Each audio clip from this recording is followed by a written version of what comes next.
Digital zoom versus optical zoom. इससे पहले हमने एक वीडियो में बात की थी telephoto lens versus periscope lens में क्या डिफरेंस है, और उस वीडियो को अगर तुम देखना चाहते हो तो इस वीडियो के बाद देख लेना, क्योंकि ये दोनों कॉन्सेप्ट काफी ज्यादा सिमिलर है। यूं कह सकते हो कि दोनों जूम पे डिपेंड है और इस जूम के ऊपर वो दोनों कैमरा लेंसेज डिपेंड है। हाँ, उसको देखना है तो इसके बाद देखना, ये पूरा देखना, क्योंकि ये देखकर वो वीडियो देखोगे तो और बेटर समझ में आएगा अगर तुम्हें पता नहीं है तो, और अगर पता है तो फिर भी देख लो। कोई तरीका है भीख मांगने का? अब इन दोनों जूम में ऐसा क्या डिफरेंस है जो कि भाई इतना ज्यादा इंपॉर्टेंट हो जाता है इसके ऊपर बात करना। तो देखो, एक एग्जांपल लेते हैं। एक स्मार्टफोन है जिसमें आपको 10x डिजिटल जूम मिलता है, दूसरा फोन है जिसमें आपको 10x ऑप्टिकल जूम मिलता है। कौन सा पिक करोगे? मैं तो आंख बंद करके ऑप्टिकल वाला पिक करूंगा।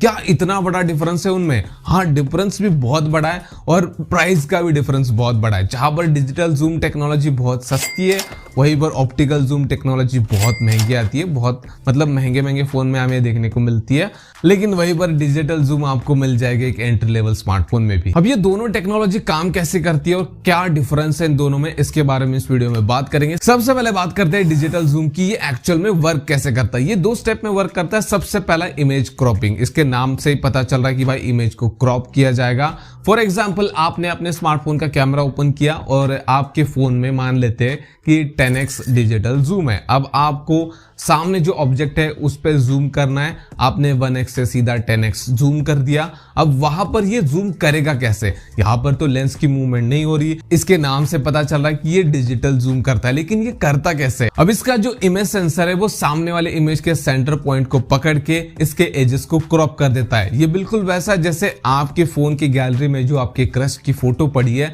उसको जैसे आप जूम करके देखते हो ना, बिल्कुल वैसा।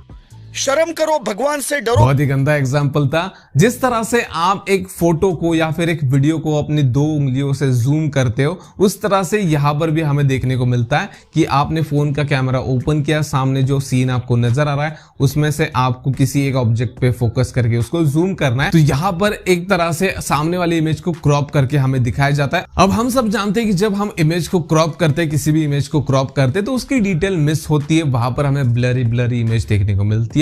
उस चीज को फिक्स करने के लिए यहाँ पे दूसरा स्टेप आता है जिसको पिक्सल इंटरपोलेशन कहते हैं, जिसमें पिक्सल की साइज को बढ़ाया जाता है और पिक्सल्स को जनरेट करके उसमें ऐड किया जाता है, ताकि ऐसा लगे कि भाई इमेज में क्वालिटी है। इस चीज को इमेज खराब ना दिखे इसलिए किया जाता है। जब आप जूम करके डिजिटल जूम करके फोटो खींचते हो तो प्रोसेसिंग में 1-2 सेकंड लेता है। उसके बाद आपको देखने को मिलेगा कि फोटो खींचते वक्त डिटेल कुछ और थी और खींचने के बाद थोड़ा सा उसको एनहांस कर दिया है। आज के टाइम पे तो उसको और भी आगे लेकर चले गए एआई के थ्रू, एआई एनहांसमेंट के थ्रू, लेकिन कितना भी भाई उसको एनहांस कर लो वो रहेगा तो डिजिटली, वो नेचुरल तो है नहीं, जिसके लिए हमें जरूरत पड़ती है एक ऑप्टिकल जूम कैमरा की, जिसके नाम में आ रहा है कि लेंस का बहुत ज्यादा यहाँ पे इंपॉर्टेंस होता है और दूसरा फोकल लेंथ का भी बहुत ज्यादा इंपॉर्टेंस रहता है। इसमें लेंस को हम आगे पीछे मूव करके इसमें जूम करते हैं और फोकल लेंथ का बहुत ज्यादा इंपॉर्टेंस रहता है। जितनी ज्यादा फोकल लेंथ आप उतना जूम कर सकते हो। अब ये टेक्नोलॉजी काम कैसे करती है जिसके बारे में हमने इस वीडियो में बहुत डिटेल में बात की थी, आप वो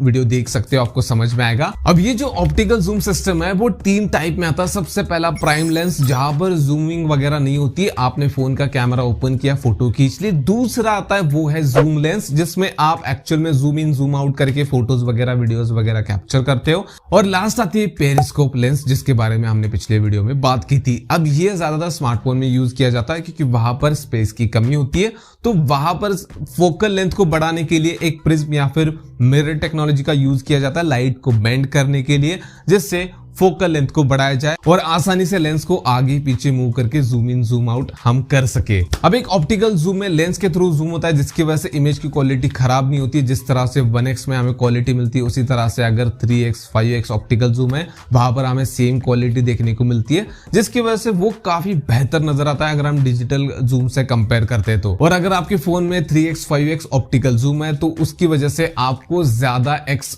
डिजिटल जूम मिलता है। फॉर एग्जाम्पल, अगर आपके फोन में ऑप्टिकल जूम नहीं है तो हो सकता है आपको 10x डिजिटल जूम मिले, लेकिन अगर आपके पास 2x ऑप्टिकल जूम है तो हो सकता है कि आपको 20x डिजिटल जूम मिले, और अगर आपके पास 5x ऑप्टिकल जूम है तो आपको 50x डिजिटल जूम मिल सकता है। 10x अगर ऑप्टिकल जूम है तो आपको 100x 120x डिजिटल जूम मिल सकता है, जो हमने सैमसंग के फ्लैगशिप या फिर रियलमी के कुछ मिड रेंज स्मार्टफोन में भी देखा है। तो अगर इसको कंक्लूड करें तो यही कहूंगा कि भाई डिजिटल जूम में बस डिजिटली इमेज को क्रॉप करके हमारे सामने दिखाया जाता है, बस उसको थोड़ा सा एनहेंस करके, जिसमें एक्चुअल में जूम तो होता नहीं। वही इमेज को जिस तरह से हम जूम करते हैं अपनी उंगली से, उस तरह का काम होता है। और वहीं पर ऑप्टिकल जूम में लेंसेज के थ्रू एक्चुअल में जूम किया जाता है, जहां पर लाइट को जूम करके सेंसर पे भेजा जाता है, जिसकी वजह से हमें एक्चुअल में वो इमेज बड़ी नजर आएगी और उसमें डिटेल वही होगी जो एक्चुअल में है। हाँ, लेकिन सिर्फ जूम करना ही सब कुछ नहीं होता। फोन का कैमरा सेंसर, उसके बाद इमेज प्रोसेसिंग भी अच्छी होनी चाहिए। उसके बाद जो आउटपुट हमें मिलता है उसको हम देखकर बोल सकते हैं कि हाँ भाई इसका कैमरा काफी अच्छा है। तो बहुत सारी चीजें होती है, लेकिन हमारा आज का टॉपिक था कि भाई ऑप्टिकल जूम और डिजिटल जूम में क्या डिफरेंस है, और उसके बारे में हमने बात की। अगर आपको ये वीडियो पसंद आए तो वीडियो को लाइक कर देना, चैनल को सब्सक्राइब कर देना। मिलते हैं नेक्स्ट वाले वीडियो में।